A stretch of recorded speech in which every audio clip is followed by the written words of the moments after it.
Hello, my name is Artemios Nexon, and welcome to my channel. Today I want to talk with you about such thing as artificial intelligence. Some people love it, some people hate it, some people stay neutral to it, but before we start, I want to make a confession. I know there will be people that gonna dig into my dirty clothes to make an argumentation afterwards, like, but aren't you the one who stood against AI in your past channel?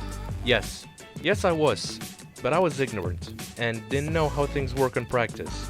And to tell you more, I was woke as fuck back then, and I don't hide this because if I will hide it, I suppose this way I gonna dig down my own reputation grave, which thing I don't want to do.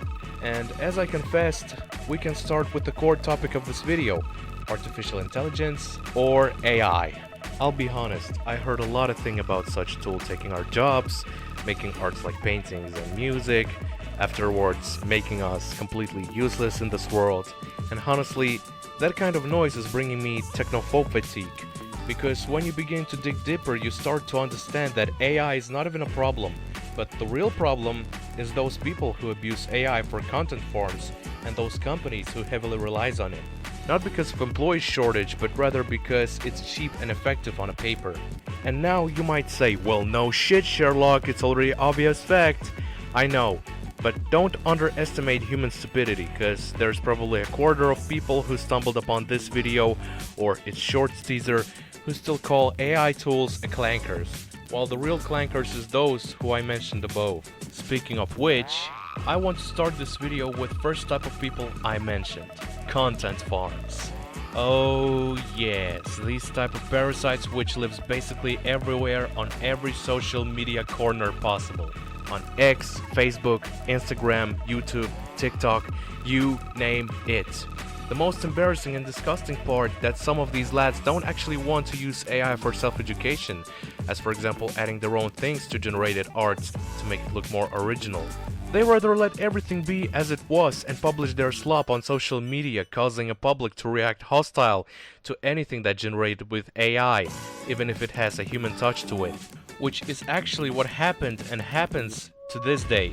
And that's devastating to watch, considering this tool could be used in any other way possible that could improve people in any kind of industry that they could imagine.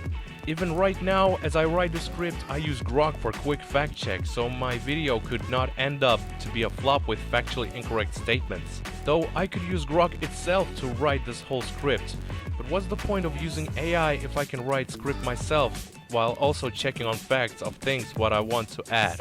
Also, before we move to the second type of peeps, I also want to address an issue of those people who think that AI should be regulated or prohibited at all.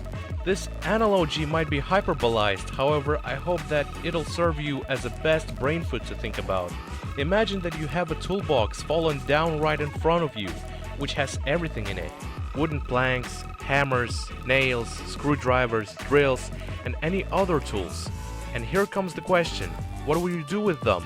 You might build something with all those tools inside, as for example table, shelf, a house, and other stuff.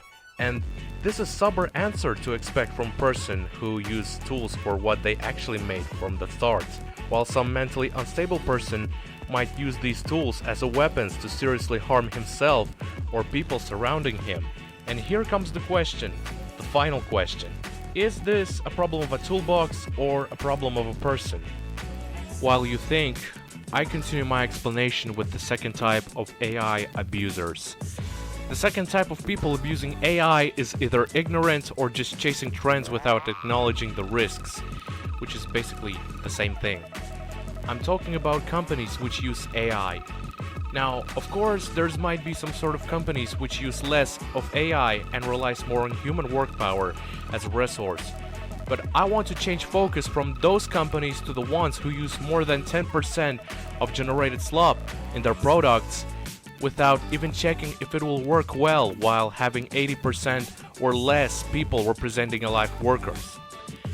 I'll be very honest, I don't have business degree diploma, but not as far as I know. Despite of how some heads might loudly scream about innovations and revolutions, there should be a person which measures whether this decision good on long term or not. Or else everything might end up the same way as it nearly ended for Tesla in the year of 2018.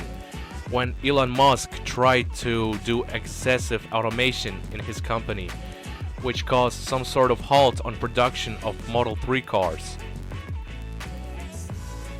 And even if there's 50% of people left after the cutoffs in the company, from coders to testers, that number is quite enough to fix the bugs made by AI and add some extra tweaks to the final product, despite the fact it might cost extra for the final result to be polished. But on the other hand, it's worth it, because let's look at the truth dead in the eyes and ask this question. What's the point to buy a product for a wicked price if the quality of performance of these products leaves much to be desired? Speaking of cutoffs, I know this video might be seen by someone who just got cut off by their boss, manager, and I want to send my genuine condolences. I know how much that sucks that you're being replaced by a part of a bubble which someday might just burst. And the thing I want you to know is it's not your fault, neither as the fault of AI. By the end of the day, the only person to blame here is your neglect and ignorance, boss or manager, or any other person responsible for the cutoffs, for not filtering out noise caused by hype on media. And I think it's worth to remember that even under complicated circumstances, there is a hope to find yourself in a new, much better place. I wish I could keep recording this video, but I already said everything what I wanted to say.